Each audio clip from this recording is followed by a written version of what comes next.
C'est quoi ta matière que tu détestes? L'histoire, littérature, géographie, tout ce qui est comme ça. Ouais, moi pareil. Je déteste l'histoire, la géo. La science encore, ça va. Enfin, ça dépend, c'est sur quoi. Mais la science, on parle Et tu sais, on parle de quoi en ce moment en science? Tu as la reproduction. Bah nous, on parle de la production des bébés ou des êtres humains là. Oui, bah voilà, bah non, mais c'est la reproduction des animaux.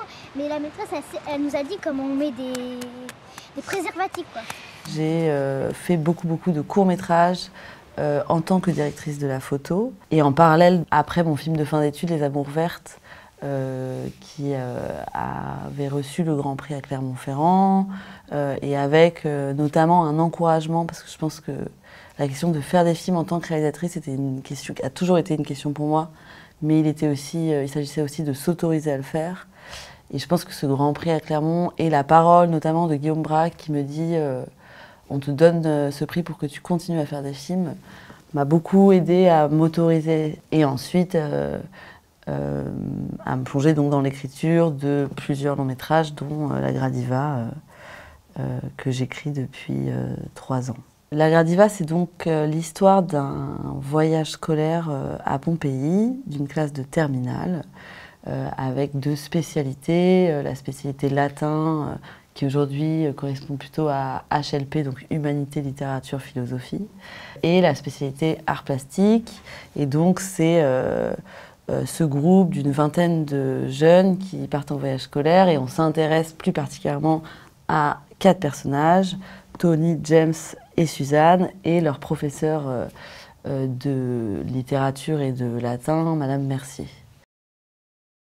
Si je me suis intéressée à Pompéi, c'est que de voir ces adolescents qui ont 17 ans, le monde est à leurs pieds, il n'y a que leurs problèmes qui sont importants, leurs problèmes amoureux, leurs problèmes de vie, quoi. Ils ont l'impression que le monde est fait autour d'eux, quoi. Et d'un coup, de les placer à un endroit où l'histoire est beaucoup plus grande, et peut-être de voir s'éveiller en eux une sorte de sentiment qu'ils appartiennent à une histoire qui a 2000, 4000, 5000 ans. Ça provoquait une possibilité dramaturgique qui me plaisait. Je crois que j'avais envie de m'intéresser à la question du déterminisme social et de l'opposer avec la notion de destin, qui est la notion tragique de destin, quoi. Et donc d'aller interroger ce qui est prévisible et ce qui est imprévisible dans une trajectoire d'un individu, et donc d'aller voir ce qui, à la fois dans des chemins sociologiques, mais aussi dans la conjoncture, quoi, le hasard, qu'est-ce qui fait que une rencontre peut changer la vie, aller vraiment dépioter et travailler le destin, la trajectoire, mais aussi dans l'histoire, c'est-à-dire les différentes générations de secrets de famille, donc ce qui se transmet aussi d'une génération à l'autre. Il y avait vraiment l'envie de faire ce qu'on appelle du casting sauvage, donc d'aller chercher des jeunes de 17 ans. J'avais vraiment envie que le casting soit empreint d'un vrai réalisme, c'est-à-dire que ce soit des jeunes qu'on ne voit pas forcément d'habitude au cinéma et qui nous rappellent des jeunes qu'on connaît, quoi, aussi, qu'on a connus dans nos classes. Il faut des rencontres, en fait, et puis il faut des rencontres avec des gens qui ont envie et le désir, voilà. Il faut être à l'aise avec son corps, l'idée de raconter, un certain érotisme aussi. Et ensuite, ce sera un travail de répétition qui va durer de septembre à avril, où l'idée, c'est vraiment là de travailler les scènes, d'aller chercher quelque chose vraiment du naturalisme. Encore une fois, j'ai vraiment envie qu'on ait l'impression d'être presque en documentaire, en tout cas dans le registre de jeu, quoi.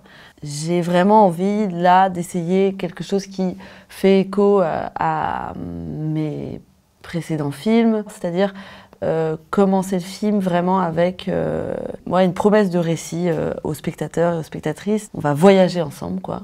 Et ensuite, d'arriver dans un registre plus naturaliste qui va vraiment raconter la vitalité adolescente, leur langage, vraiment des scènes plutôt de groupe, donc au Vésuve, à Pompéi, très vivantes.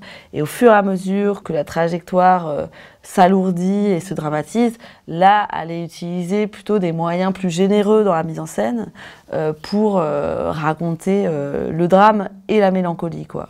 Le soutien de Gann, c'est évidemment ouvrir des possibles, c'est-à-dire que moi j'ai vraiment envie, notamment parce que je travaille avec des jeunes, d'avoir le temps sur mon plateau, d'avoir le temps surtout pour le jeu, d'avoir aussi du temps pour essayer des choses, des temps sans scénario et de travailler quasi en documentaire avec mes personnages principaux, bah voilà, l'argent de GAN, ça peut me permettre ça.